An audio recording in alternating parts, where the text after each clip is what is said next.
the shield. Shields, they can one-shot you. Hull, they have to work down piece by piece, layer by layer.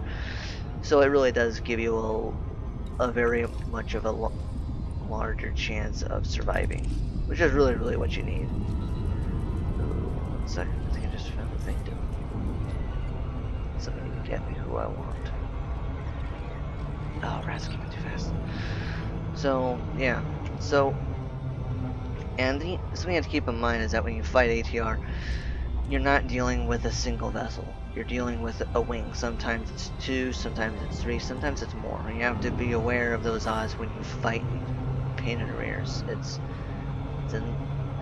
It's not a fair fight, and it's not designed to be a fair fight. FDev said when they created these guys that it would require players to kill them. Now you can kill them yourself. You can go out and get some torpedoes with reverberating cascade effects, fire them, and destroy their shields and their whole armor. Is pretty juicy. Pretty easy stuff to stuff to get rid of. The problem with that is that is good for just one attack. Yeah, if you're going in for the idea to kill just one ship, yeah, it's absolutely the best idea. Absolutely.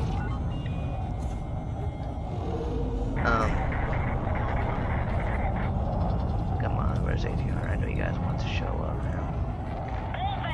We have this area under lockdown. Comply with all 1 second, just gotta deal with this guy real quick. Okay, your deal with. Looks like oh, an ATR Python? My lucky day. Yeah. Oh, alright, sorry. I'm really excited. I don't see one of these out very often. Oh, I'm gonna enjoy this. Yep, sure enough, there they go with getting rid of them.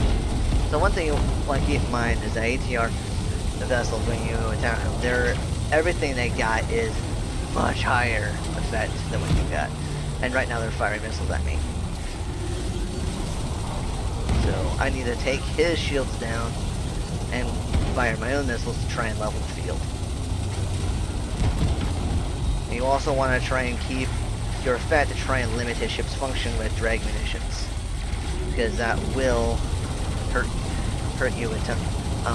That will give you a bit of a bonus with time. So you just want to try and keep that effect on them to try and keep their ships from maneuvering as fast, because those ships have higher, much better chance of fighting you than yours does of them. So trying to even the odds is not exactly always easy, but it is possible. Come on. Come on, little pain. Now I gotcha. So now what I did was, as soon as those shields dropped, I fired a crud ton of pack-outs at him. That destroyed most of his modules now. So now, just me versus him. Now at this point, at around 50 or 30% or so, he's going to try and run. We don't want him to do that. That's okay. Go ahead and blow up my canopy, I don't care. You're not gonna escape.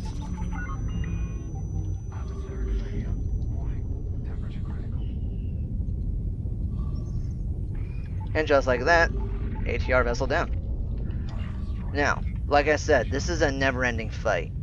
See, I killed one, another one jumped on in, it's another Python. That's weird. The other vultures jumped out. But sure enough, that vulture jumped out, another one took its place. You can see what I mean by it's a never-ending fight, really. So when you fight these guys, you should not think that it's going to be a fair fight. It won't be, unless you're going in with a group of friends. This is going to be extremely painful for you. Which is fine. That's why you need the maximum amount of full plating you can get your hands on.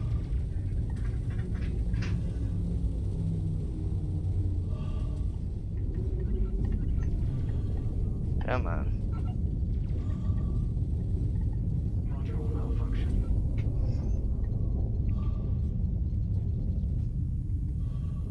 I'm at 59%. We're just getting started, aren't we?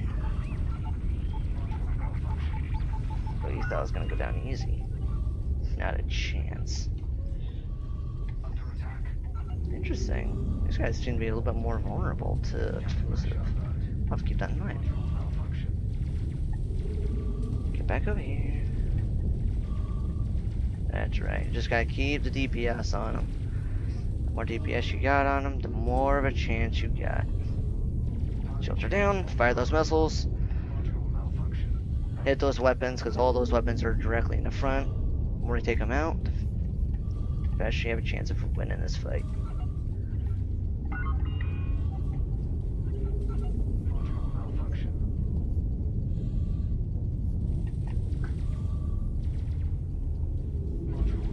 Sure enough.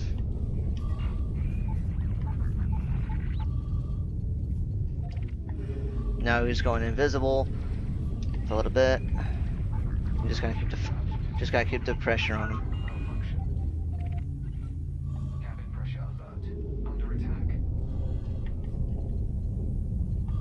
Now he's going invisible to try and escape, but we're not gonna let him. Sure enough.